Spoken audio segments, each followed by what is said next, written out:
When the leadership team met last Monday night, we discussed the next steps for responding to the Victorian COVID roadmap, as the health orders were going to be updated shortly as more community vaccination targets are met. In the e-news back on the 23rd of September, we'd announced that we would continue with online services only until the roadmap reached the National Plan Phase D, which was expected in late November or early December. Well, we now know that's going to phase in on the 24th of this month. So on Sunday the 28th of November, we will recommence in-person gatherings, observing the public health directions that will then be enforced. So for Warragul Church of Christ, we will then be holding 2 in-person Sunday worship gatherings. This will take the form of one service, open to all but capped at 30 persons, still using QR code check-in. The time and place for that will be announced. I'll talk about that in just a minute. And another service open to those able to show evidence of their vaccination status or medical exemption when checking in. And this service will take place at the Chapel Building, 155 Bowen Street, from 10 a.m. on Sunday. If the density limit of 1 per 4 square metres, which we've had before, is applying, that would have a cap of 89 people, but we think that it may be that there will be no cap or a cap of 1 per 2. So effectively we can have 160, 180 people at that service. If you plan to attend the 30-person capped undeclared vaccination status service, we would like to know whether you would have a preference about that time and location.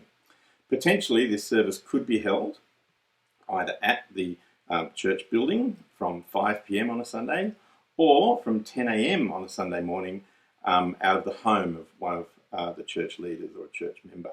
So I'll put a link below where you can go to a little survey, or you can email the office to let us know if that's the service that you would be wanting to attend, whether you have a preference about that.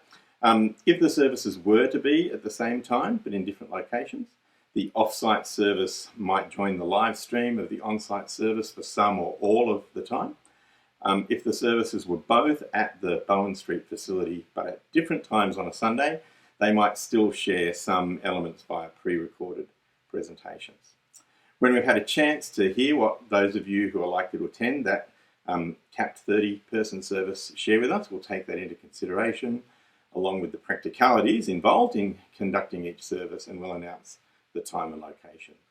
If you plan to attend the 10 a.m. Bowen Street Chapel service, remember you'll need to have your vaccination certificate linked to your check-in app or have a hard copy to show on entry, and you'll need to have received both vaccination doses by the date of the first service to have a valid certificate to show. We'll also continue to provide an online service as well via live streaming of that 10 a.m. service. As we move from COVID being a pandemic to becoming endemic in the community, it's important for us to still remember to take all the steps we need to protect the well-being of the vulnerable that are amongst us, and to respect others' personal space with appropriate social distancing, covering coughs and sneezes, wearing masks if the health orders still require. We're not sure about that at this stage. And if you're unwell or have COVID symptoms, to stay at home and watch the service online.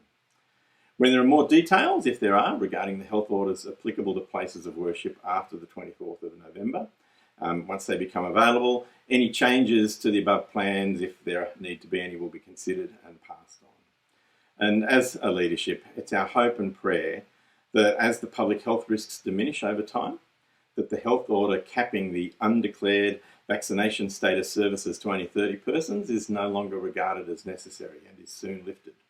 But in the meanwhile, we trust that with the Apostle Paul, we will all find that God's grace is sufficient, as he writes in 2 Corinthians 12 verse 9, and graciously and thankfully join in whatever service we're able to, worshipping and declaring in our lives the good